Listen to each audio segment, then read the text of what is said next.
দিয়েছে দুটি হরতি ফল। পরের কথা ভেবে বেশি ভাবতেনি বাবা, ভাবলেই গেল। সে ভগবান হোক আর যেই হোক, কালকে আবার মুখশুদ্ধি চাইবে, ভগবানকে তাড়াতাড়ি দিতে পারবে বলে ওটা কাপড়ের খুঁটে বেঁধে রেখে গেটাই করে রেখে।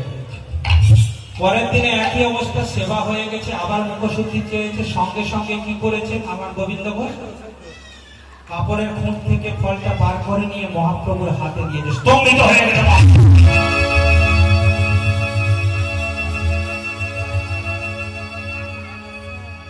নিস্তব্ধ, কোনো কথা বলছেন না, চোখ দুটো বড় বড় করে দাঁড়িয়ে আছে। গোবিন্দ